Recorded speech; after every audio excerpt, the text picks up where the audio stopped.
Now more than ever, transportation business owners need industry experts at every stage in their company's life cycle. We bring them to you in the hot seat.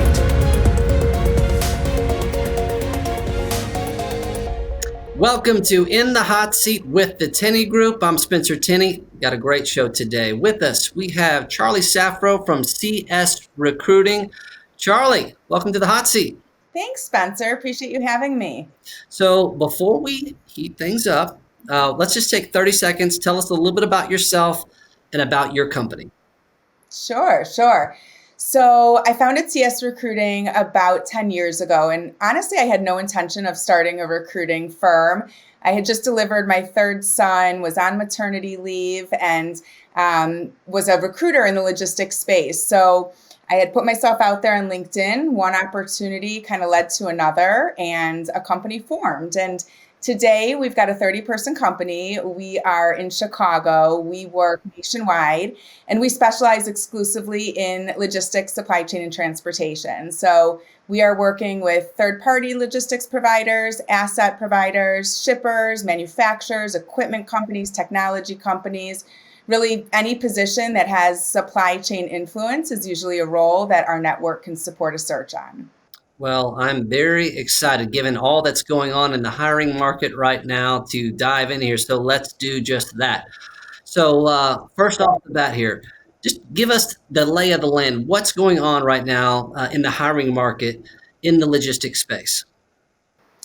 Yeah, it's definitely a unique time for hiring in this industry. So a couple different points I want to make.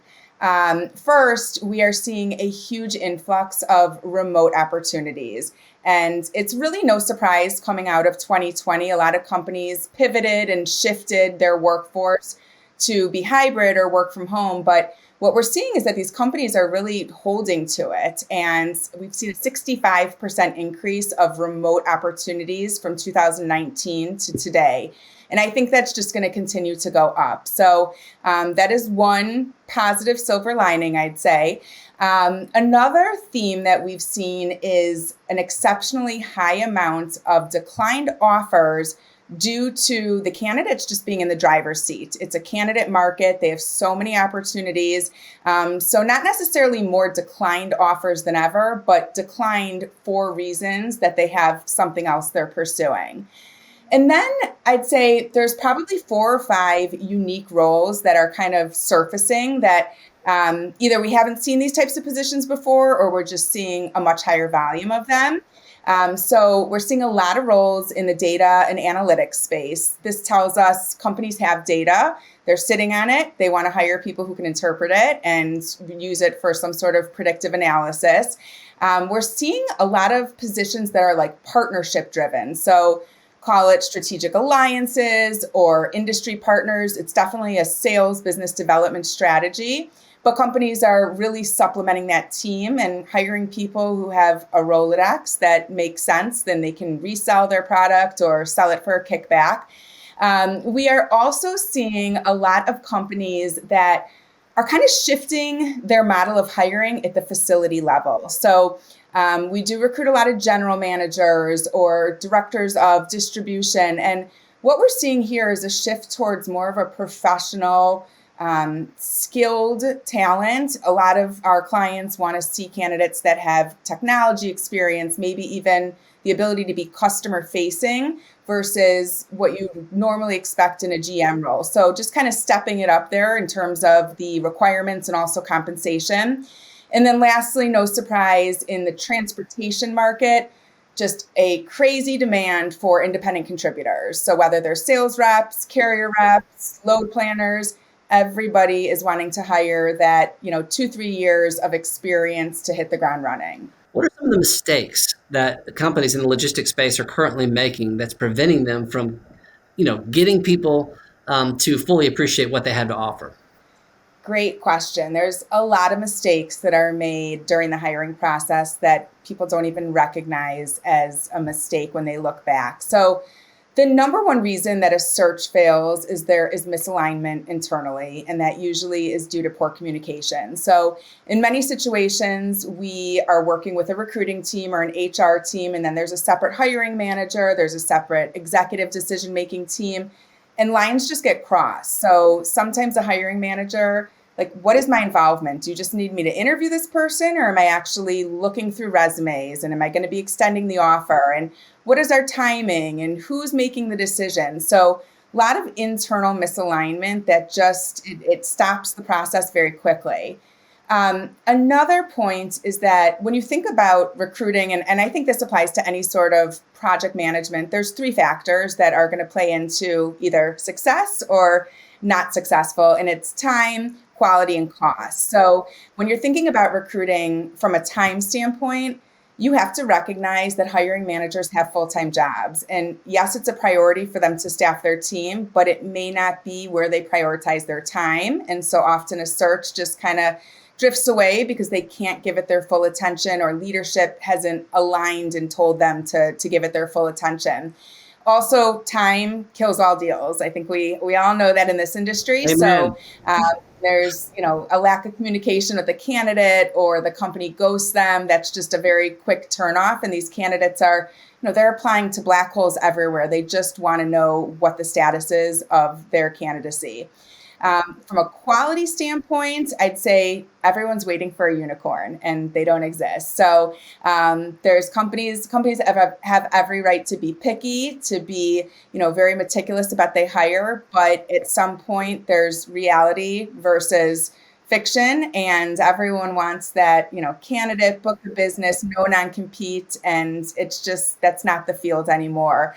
And then lastly, cost, misalignment around how are we investing in the search? Are we going to pay for job descriptions? Are we hiring a recruiter? Do we have internal resources? And then obviously a lot of misalignment around what is this position worth to us? And when you get to that final offer stage, lowball offers or just completely missed offers because one piece of information did not travel up the ladder correctly. So, one person or just a couple of people, the right people on a team can transform the entire trajectory of a company. Thinking about hiring and talent acquisition, it is a full circle to retention. And the one thing that keeps retention in place is culture. And so you've got to have a solid culture. I think a lot of this, maybe especially in our industry, just ties back to the human elements. Like, we're dealing with humans. We may be, moving commodities and freight, but these are people with emotions.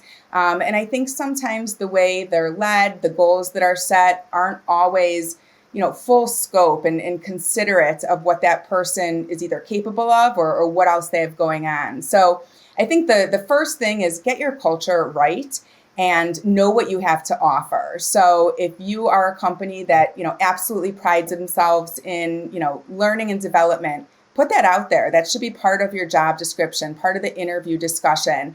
Know what you can offer to get people in the door and what you can offer to get people to stay. And I always say to a hiring manager, unless you're the owner of the company, like, why are you there? Why did you join this company? Think back and reflect. And that's what needs to be portrayed to the larger audience. So I think a lot of it just has to do with, why do people come here? Why do people stay? And highlighting that. And if people are leaving and you have high turnover, I understand you need to hire, but you may want to take a step back and look at your culture first and make some improvements there before you go out and invest again in the wrong person. That's great insight right there.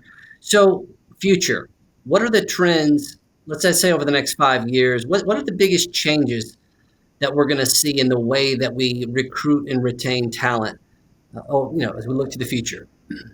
Yeah, I think remote is probably going to be the biggest game changer out there. In this industry, certainly in a distribution center, you need people to be, boots on the ground, no question. But with a lot of these positions that are sales or operational or analytical, you can do your job from anywhere. And I think what a lot of our clients realized during the pandemic was, if we open up our radius, we're going to actually get the best person, not just the best local person. And a lot of companies have kind of gotten that flavor. And now even companies that were totally opposed to remote it's working. And I mean, there's rules and there's variables everywhere, but I think that's opening up just a whole new talent market when you can hire someone that is not in your city.